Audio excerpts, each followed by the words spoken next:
ధ్యాయేత్ పద్మాసనస్థాం వికసితవదనాం పద్మపత్రాయతాక్షీం హేమాభాం పీతవస్త్రాం కర్కలతలసద్ధేమ పద్మాం వరాంగీం సర్వాలంకారయుక్తాం సకలమభేదాం భక్తరమ్రాం భవానీం శ్రీవిద్యాం శాంతమూర్తిం సకల సురనుతాం సర్వసంపత్ప్రదాత్రీం. శ్రీ బెజవాడ కనకదుర్గాదేవ్యై నమః. శ్రీ దుర్గామల్లీశ్వరాభ్యాం నమః. మనము సాధనలు చేస్తూ ఉంటారు ప్రతి ఒక్కళ్ళు కూడా. ఈ శాంతులు ఏమండి, మా గ్రహాలు పుట్టినప్పుడు నక్షత్రం బాలేదండి, లేకపోతే నక్షత్ర శాంతి చేయించామండి, గ్రహాలు బాలేదన్నారండి, లేకపోతే మా ఇంట్లో వాళ్ళు ఎవరో చచ్చిపోయారండి, ఇంట్లో చచ్చిపోయాడండి అందుకని ఇల్లు సంవత్సరం అంతా ఖాళీ చేస్తామండి, తర్వాత పితృదోషాలు అన్నారండి ఏమండి అక్కడికి దానికోసం అని చెప్పేసి గోకర్ణం వెళ్ళి చేయించమన్నారండి. అలాగా మేము చేయించామండి కానీ ఫలితాలు లేవు. కాలసర్పదోషం అన్నారండి, శ్రీకాళహస్తి వెళ్ళామండి, లేకపోతే త్రయంబకేశ్వరం గుడికి వెళ్ళామండి, ఇవన్నీ లక్షల రూపాయలు ఖర్చు పెట్టామండి. అండ్ లాస్ట్లో ఆఖరిగా అడుక్కు తిని మీ దగ్గరికి వచ్చామండి. ఇదే ఏ జ్యోతిష్కుడికి కలిగేటటువంటి అనుభవాలన్నీ కూడా. అంటే ఎవరి దగ్గరికి వెళ్ళినా సరే ముందు ఏమండి డబ్బులు వేసామండి, వాళ్ళు బ్లాక్ చేసేసారండి నెంబరు. తర్వాత ఇవన్నీ ఏంటి, ఇవన్నిటి బదులు మీకు ఒక్క రూపాయి కూడా ఖర్చు అవసరం లేకుండా చక్కగా ఒక ఉపాస్య దేవతను సెలెక్ట్ చేసుకోవాలి మీరు. ఏదో ఒక దేవుడు, బ్రహ్మో విష్ణువో శివుడో లేకపోతే ఈ యొక్క అమ్మవారో, ఇలా వీళ్ళందరూ కూడా prime minister level president level అనుకోండి, ప్రోటోకాల్ ఉంటుంది కదా, వాళ్ళని కలవలేరు మీరు వెళ్ళి.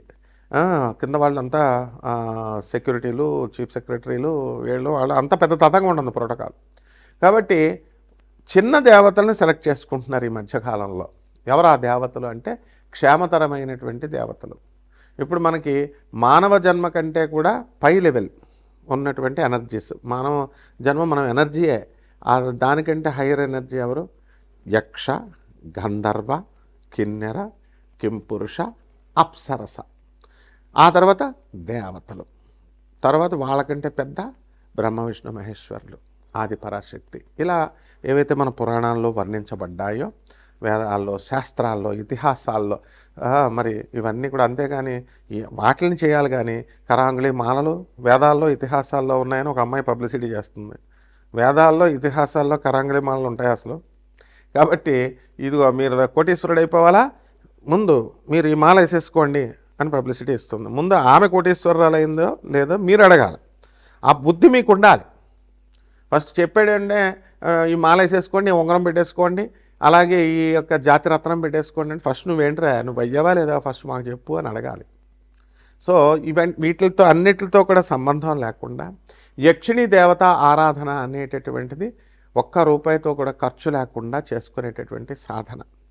ఈ 12 రాశుల వారు కూడా ఏ రాశుల వారు యక్షిణీ సాధన చేస్తే బాగుంటుంది, ఏ రాశుల వారు కిన్నెరల సాధన చేస్తే బాగుంటుంది, ఏ రాశుల వారు అప్సరస సాధనలు చేస్తే బాగుంటుంది, లేకపోతే మొత్తం 12 మంది కలిపి బ్యాచ్ల కింద డివైడ్ అయ్యి యక్షిణీలు చేద్దామా లేకపోతే అప్సరసలు చేద్దాం, మీ ప్రాబ్లమ్స్ని బట్టి సొల్యూషన్ అనేటటువంటిది ఉంటుంది.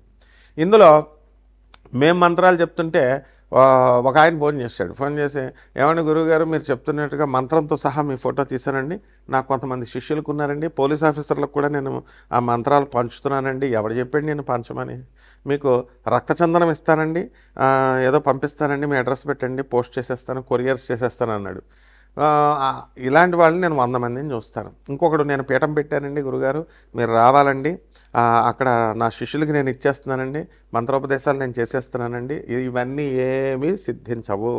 ఎందుకంటే ఎవరైతే యక్షిణీ సాధన ఇప్పుడు నేను చేశాను, నాకు సిద్ధించింది, నాకు గురు పరంపర ఉంది, నా గురువుల గురించి మొత్తం నా వీడియోలో ముల్లపూడి సత్యనారాయణమూర్తి కూడా వీడియోలు అన్నీ వస్తే నాకు గురు పరంపర, ఆ గురువులు అందరూ తెలుస్తారు మీకు.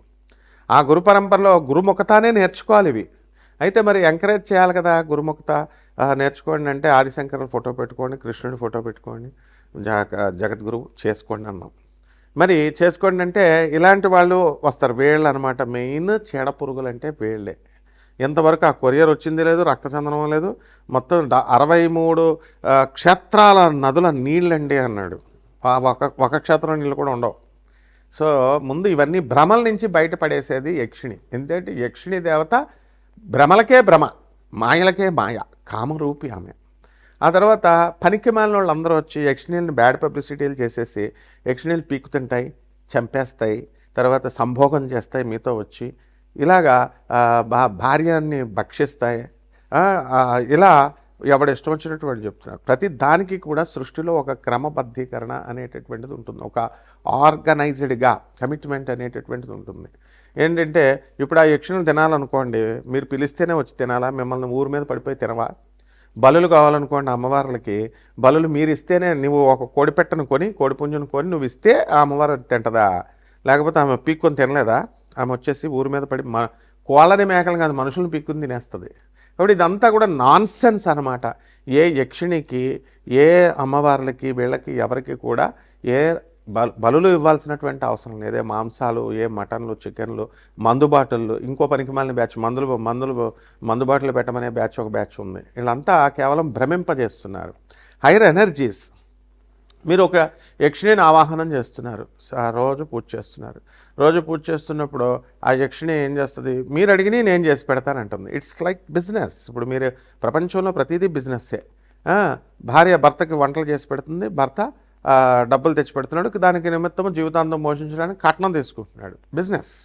తర్వాత ప్రేమ సంగతి తర్వాత. అవన్నీ ప్రేమ ఉంటే విడాకుల కిందకి వెళ్తారా? రోజు కిట్లట్లు ఫైటింగ్లు ఎందుకు ఉంటాయి? ఆ విధంగా ఆ ఎనర్జీస్ యక్షిణీల్లో అత్యంత తొందరగా మీకు చేసి పెట్టేటటువంటి సాధన. దానికంటే మానవుడి కంటే కింద ఉండేటటువంటి లోయర్ ఎనర్జీస్ ఉంటాయి, దెయ్యాలు, భూతాలు, ప్రేతాత్మలు, ఇవన్నీ అవి మనమే అన్నమాట. ఆత్మస్వరూపం, భగవంతుడు అంతా ఒకటే, ఆత్మరూపుడు. ఆ యొక్క పరమేశ్వరుడు మన గురువుగారు బ్రహ్మశ్రీ చాగంటి కోటేశ్వరరావు గారు చెప్తారు ఒక వీడియోలో, ఏమని భూతనాథుడు ఆయనే. మరి తండ్రి ఇప్పుడు 10 మంది పిల్లలు ఉన్నారు, ఒక 9 మంది ఆఫీసర్లు అయిపోయారు, బ్యాంక్ ఆఫీసర్, ఐఏఎస్ ఒకడైపోయాడు, ఒకడేమో వేగబాండ్లాగా రోడ్ల మీద తిరుగుతున్నాడు. వదిలేసుకుంటాడా? రౌడీ షీటర్ అయితే వదులుకోడు కదా తండ్రి. ఆ విధంగా భూతాలు, ప్రేతాలు, ఆత్మలు, దెయ్యాలు ఇవన్నీ కూడా శివుడి సంతానమే. కాబట్టి శివుడు వాటిని చూసుకుంటాడు అని అద్భుతంగా చెప్పారు గురువుగారు. కాబట్టి మీరు యక్షిణీ సాధన చేసేటప్పుడు ఏమైనా గురుగారు నాకు మంత్రం ఇచ్చేయండి అంటే, ఫస్ట్ అసలు నువ్వు ఎవడవి, నీ స్పిరిచువల్ బ్యాక్గ్రౌండ్ ఏంటి, నువ్వు ఏ దేవతను పూజ చేస్తావు? ఈరోజే మీ వీడియో చూసి టెంప్టింగ్ అయిపోయి నేను యక్షిణీ సాధన చేసేది, యక్షిణి అంటే మామూలు మనిషి అనుకుంటున్నావా? మళ్ళీ తోలు తీసేస్తుంది. యక్షిణీలకు అస్సలు కోపం రాకుండా శాంతంగా ఉంచాలి. యక్షిణీలని బ్యాలెన్స్ చేయడానికి నీ గురువు ఉండాలి. ఇప్పుడు యక్షిణిని కంట్రోల్ చేయాలి. ఇప్పుడు నువ్వు పిలిచేసి పిచ్చి మాటలు మాట్లాడతావు మనుషులతో మాట్లాడినప్పుడు. నాకు జాతకం చెప్పించుకోవడానికి వచ్చినాడు, మనం ఈ అపాయింట్మెంట్ నెంబర్లు ఎందుకు పెడతామండి? ఎవడైతే బాగుపడతారో కన్సల్టేషన్ కోసం అసలు డబ్బులు తీసుకోవాలి. మేము డబ్బులు తీసుకోం కదా. నాన్ కమర్షియల్ ఎందుకు చెప్తున్నాం? నాన్ కమర్షియల్ ఒక గవర్నమెంట్ ఆఫీసర్గా ఉన్నటువంటి వాళ్ళు మేము బిజినెస్లు చేయం. కాబట్టి నాన్ కమర్షియల్ అనే పదం అందుకు వాడతాం. ఈ బుర్రా జ్ఞానం మనుషులకు ఉండదు. ఏంటంటే ఏదో చెప్తున్నాడులే, ఫీజులు అపాయింట్మెంట్లు పెట్టేసి చేయడానికి మామూలు ప్రైవేట్ పంతుళ్ళా? మాకు రూల్స్, రెగ్యులేషన్స్, సిస్టము, గవర్నమెంటు ఇవన్నీ తెలుసు. కోర్టులు ఉంటాయి, జ్యుడిషియరీ ఉంటుంది, అలాగే సిస్టమ్ ఉంటుంది.